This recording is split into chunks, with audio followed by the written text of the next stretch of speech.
जो अपने कपड़े अपने हिसाब से पहनता है, जो दाढ़ी भी ऋषियों की तरह रखता है, क्या कभी उसने सोचा कि मैं जब अमेरिका के राष्ट्रपति से बात करूंगा तो पता नहीं मेरे बारे में क्या सोचेगा? हम सिंबॉलिक दुनिया को फॉलो कर रहे थे।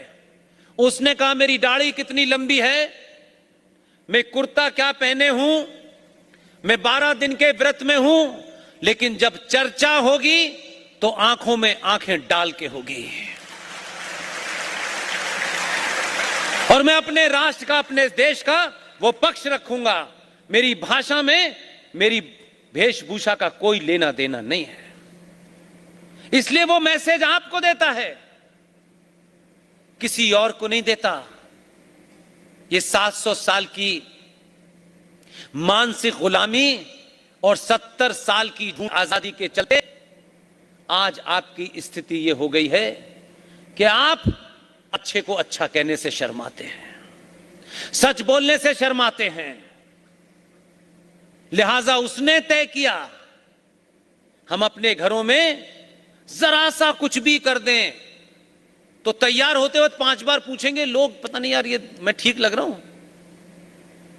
आपको मैं जिंदा मिसाल बता रहा हूं, आपके सामने की बता रहा हूं। जब मंदिर में दंडवत लेटा तब आपने एहसास नहीं किया।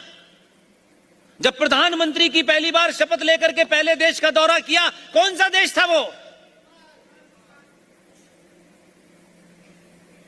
नेपाल जब गया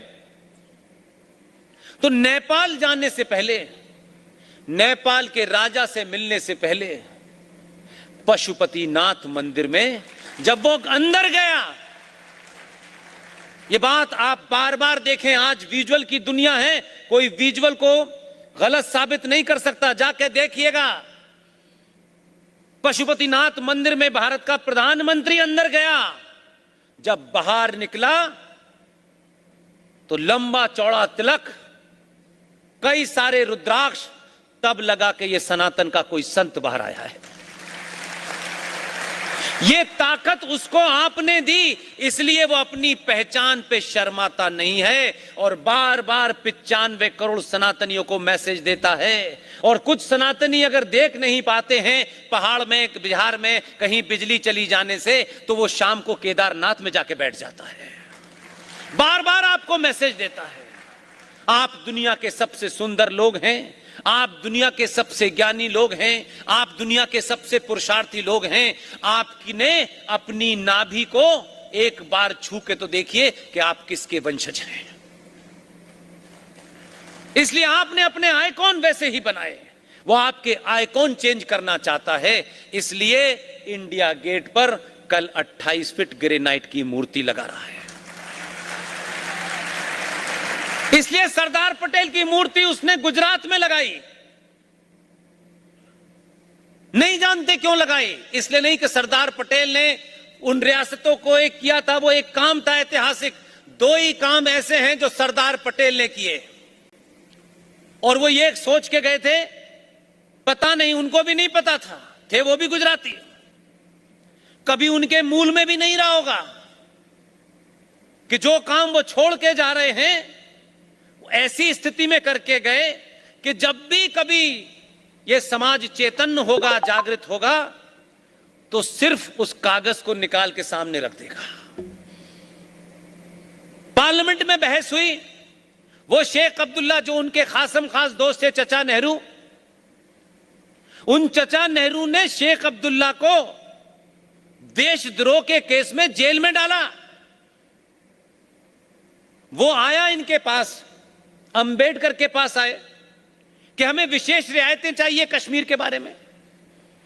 अंबेडकर बहुत धैर्य वाले आदमी थे, उन्होंने पूरा सब कुछ सुना और एक ही लाइन में पूछा कि आपको इतनी सारी रियायतें चाहिए भारत से, बदले में भारत को क्या मिलेगा? तो शेख अब्दुल्ला ने कहा हम कुछ देने की ताकत में नहीं है। तो बोले ये पाप मैं कभी नहीं करूंगा।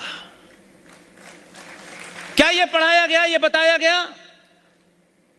ये नहीं बताया गया। लेकिन नेहरू जी ने ये काम सरदार पटेल को सौंप दिया। और वो ये चालबाज आदमी थे, उनको लगा कि मैंने फंसा दिया है, पटेल फंस गए हैं इसमें। पटेल ने कभी भी ना नहीं कहा, बोले मैं विदेश यात्रा पे जा रहा हूं, बहुत महत्वपूर्ण मामलात हैं, इसमें अंतर्राष्ट्रीय कई सारे एजेंडे हैं, आप इसे पास करा लीजिएगा।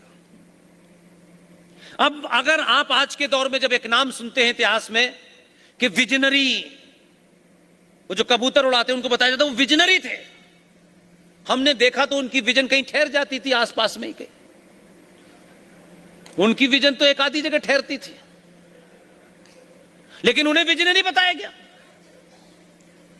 लेकिन विजनरी कौन होता है, अपने उस कालखंड में हम सबको सीखना चाहिए कि हम इसकी चिंता न करें कि हमारे रहते ही हम जो करें उसका हमें फल मिल जाए, हमें राज्यसभा मिल जाए, हमें राष्ट्रपति नॉमिनेट कर दे, ताकि हम भी चोरी चकारी करके खूब करोड़ों की बिल्डिंग बनाएं। ये अगर जिस दिन अपने दिमाग से निकाल देंगे, आज भी हर एक भारतीय सनातनी के पास मौका है कि वो अपनी भूमिका तय करे, उसे निभा जाए, चला जाए। आने वाली पीढ़ियां आपके उस कार को उठाएंगी और ऊपर दीवार पर लगा देंगी।